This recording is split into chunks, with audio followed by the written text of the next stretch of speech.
Look at this photo. On the left is the original. A blurry, grain-filled picture of me when I was 6 years old, blowing out candles on a birthday cake. Now, look at the right. This is the same photo, processed through a new AI restoration tool called NeuroClear. The cake is sharp. My face is clear. But look at the hallway behind me. In the original, it's just black shadow. In the AI version, there is a man standing there. And he is smiling. I didn't invite him. My parents didn't see him. The AI didn't hallucinate him. It found him. I am making this video as a warning. We are all obsessed with 4K resolution. We want to upscale our memories. We want to remove the grain. But we forget that grain hides things. The blur is a barrier. And when you ask an artificial intelligence to remove the noise, sometimes it removes the barrier between us and them. My name is Alex, and I'm a digital archivist. I spend my days scanning old family albums for clients. Last Tuesday, I received a beta invite for NeuroClear version 1.0. The email claimed it used a new type of predictive history algorithm. Instead of just sharpening pixels, it supposedly uses historical data and context to reconstruct reality from low-quality inputs. I decided to test it on my own archives. I found a folder of photos from 1998. They were taken on a cheap disposable camera inside my old house. The lighting was terrible. Most of them were just dark, fuzzy shapes. I dragged the first file into the software. File name, img_1998_bday.jpg. The interface was simple. A slider labeled enhancement level from 1 to 10. And a checkbox labeled deep reconstruction. I started safe. I set the slider to level 2. I clicked render. The process took 10 seconds. The result was decent. The edges were sharper, the colors less muddy. Standard upscaling stuff. I felt bold. I dragged the slider to level 5. Render. This time, the software paused. A prompt appeared, complex geometry detected in background. Proceed with interpretation? I clicked yes. When the image loaded, I gasped. The details were incredible. I could read the text on the banner behind me. Happy 6th birthday. I could see the texture of the frosting on the cake. But then I noticed the window. In the original photo, the window was just a white square of overexposed light. In the level 5 render, the AI had resolved the light. It showed the backyard. But standing in the backyard, pressing its face against the glass, was a dog. I don't remember owning a dog. I zoomed in.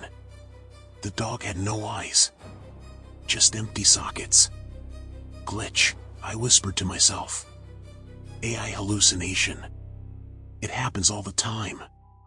The AI sees a pattern in the static and guesses it's a dog. It's pareidolia. I should have stopped there. I should have deleted the file. But curiosity is a disease. I wanted to see what would happen at level 10. Maximum enhancement. I dragged the slider all the way to the right. The software gave me a new warning. Red text. Warning, level 10 utilizes generative necromancy protocols to resolve biological data. Results may be disturbing. Generative what? I laughed nervously. Probably some edgy developer joke. I checked the box for deep reconstruction. I clicked render. The progress bar didn't move for a long time. It sat at 0%. Then 10%. Then 30%. My computer fans were spinning at full speed. The room started to get hot. At 99%, the software froze. The screen flickered. And then, the image appeared. It wasn't a photo anymore. It looked like a window into 1998. It was 8K resolution. hyper-realistic. I looked at 6-year-old me. I looked happy. Then I looked at the hallway. The dark, empty hallway behind the kitchen.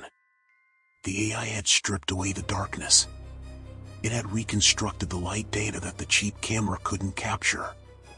There was a man standing there. He was tall. He wore a gray suit that looked wet. His skin was pale, almost translucent. And he was looking directly at the camera. Directly at 6-year-old me. His hand was reaching out, hovering inches above my head. I felt sick. I zoomed in on his face. The AI had rendered every pore, every wrinkle. And the eyes weren't human. They were digital interference. Just swirling pixels of red and black where the irises should be. But the scariest part wasn't the man. It was what he was holding. In his other hand, he was holding a smartphone. A modern smartphone. In 1998. And on the screen of that phone was a picture of me. Me, right now. Sitting at my desk. Looking at the monitor. I jumped back from my desk.